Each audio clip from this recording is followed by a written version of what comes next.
Com certeza, você já viu aquela apresentação dos Beatles no topo de um prédio.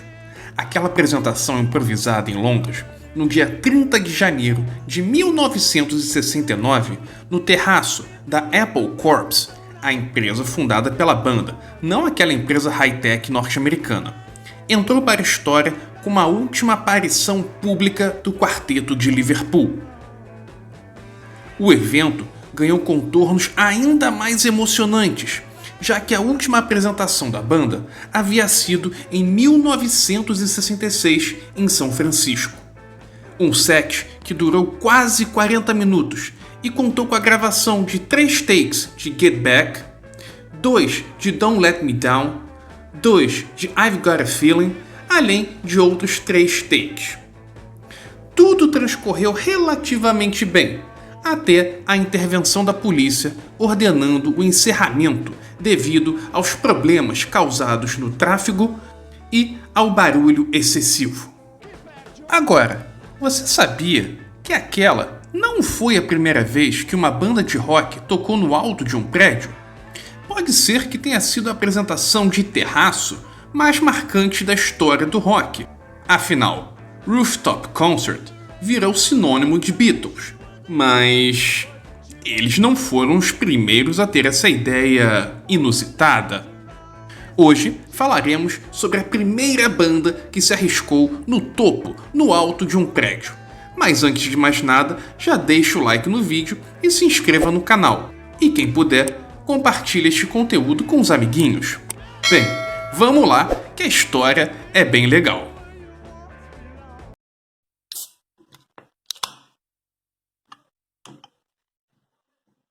O ano de 1968 foi um ano com muitas convulsões sociais em todo o mundo.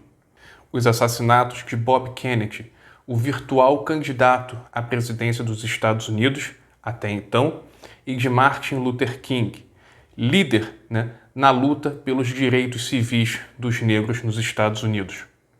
E também a contestação cada vez maior à Guerra do Vietnã. Nesse contexto conturbado, sociopolítico, foi justamente perfeita para que Jean-Luc Godard voltasse a gravar com uma banda de rock. E eu digo voltasse a gravar, pois naquele mesmo ano ele já tinha filmado Sympathy for the Devil com os Rolling Stones. Mas agora o objetivo de Godard era filmar com uma banda norte-americana que representasse a contracultura e os valores, ou a decadência, da juventude ocidental. Cineasta radical, Godard esteve sempre afinado com as ideias da esquerda, sobretudo no final da década de 60 e início da década de 70.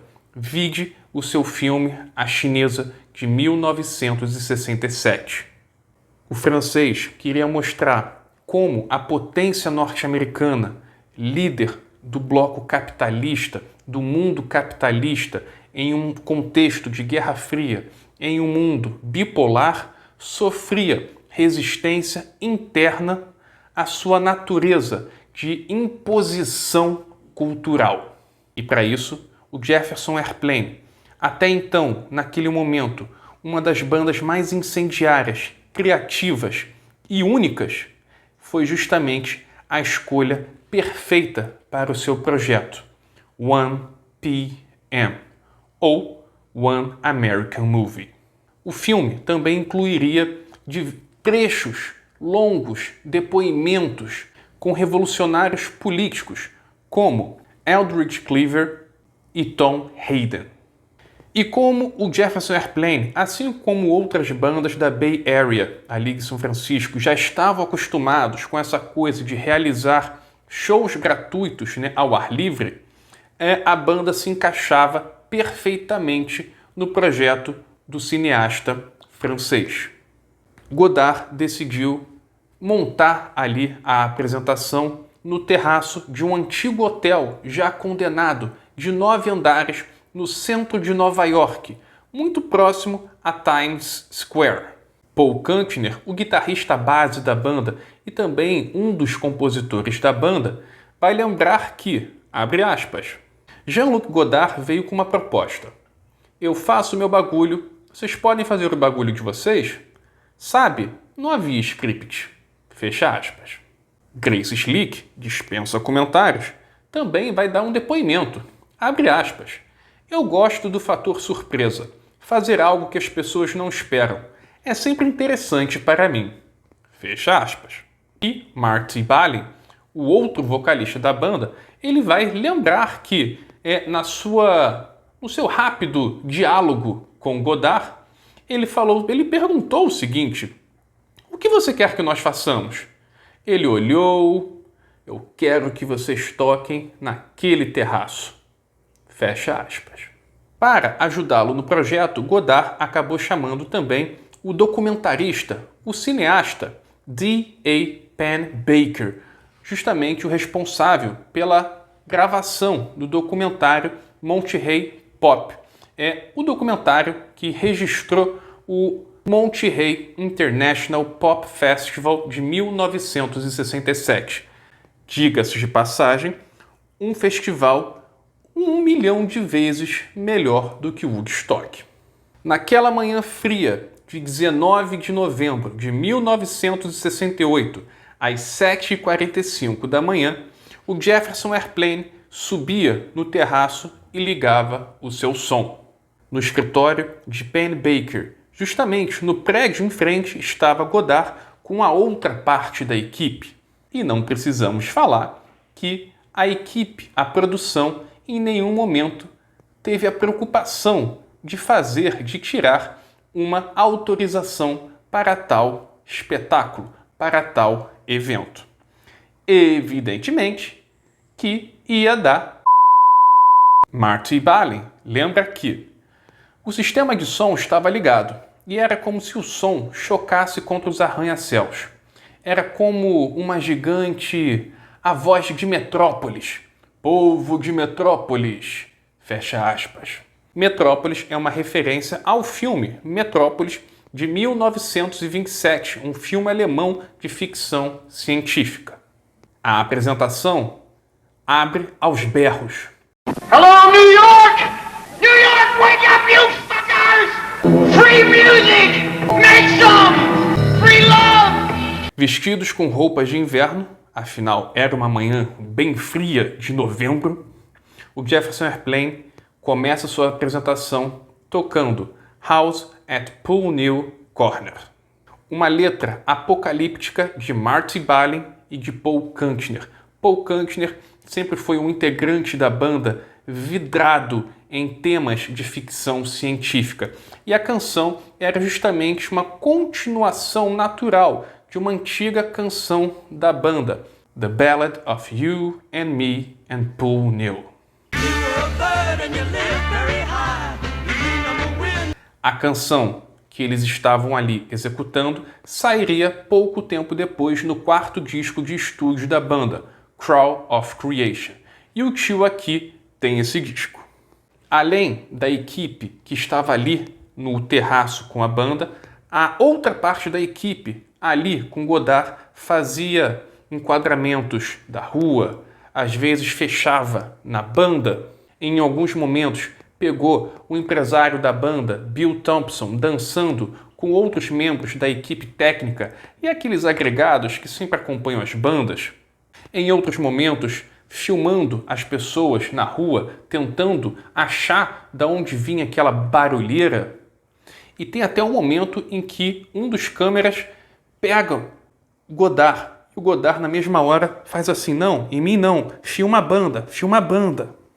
E tudo ocorreu bem na única canção da apresentação, até que, assim como ocorrera com os Beatles, apareceu a polícia. Como sempre, a polícia. A gravação ainda consegue pegar o ator amigo da banda, Rip Torn, sendo conduzido gentilmente para uma viatura. E também o documentário A banda toda se lembra que quando chegou o policial responsável perguntando quem era o líder da banda, eles não sabem porquê, mas foi instintivo. Todos apontaram para o Mark Balin e o vocalista acabou sendo preso.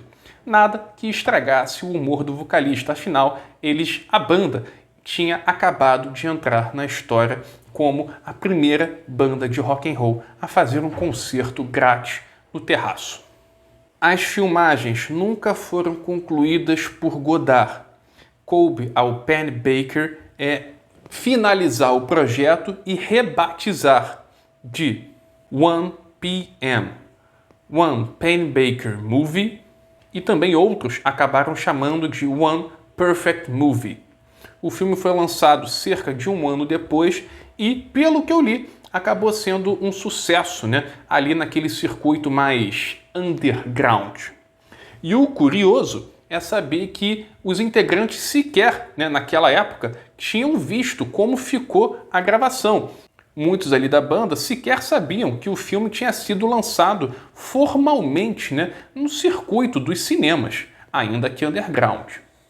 Algum tempo depois, em 1987, o U2 também organizou uma apresentação em um terraço em Los Angeles, ao tocar Where the Streets Have No Name, para promover uma campanha de marketing para promover a turnê norte-americana de Joshua Tree. O Bono, inclusive, naquela época falou: não é a primeira vez que nós roubamos uma coisinha dos Beatles. Mas, Bono, na real, vocês estavam roubando do Jefferson Airplane, porque o Jefferson Airplane tinha feito um rooftop concert 2 meses antes. Agora, muitos vão dizer que o primeirão a promover um rooftop concert, ou ao menos uma gravação num terraço, foi, sabe quem? Sim, ele, Roberto Carlos. What? No filme Roberto Carlos em Ritmo de Aventura, quando ele grava um clipe, no terraço de um prédio em São Paulo. É claro que ali foi uma gravação dublada, A banda provavelmente não estava tocando, não havia público, mas a ideia estava toda ali, o conceito estava ali em 1967, feito aqui em São Paulo. Se o Godard se inspirou na ideia de um filme de Roberto Carlos, nunca saberemos. Então, gostaram do vídeo de hoje? Comentem aqui embaixo e também comentem se vocês querem algum outro vídeo relacionado ao Jefferson Airplane. Saudações!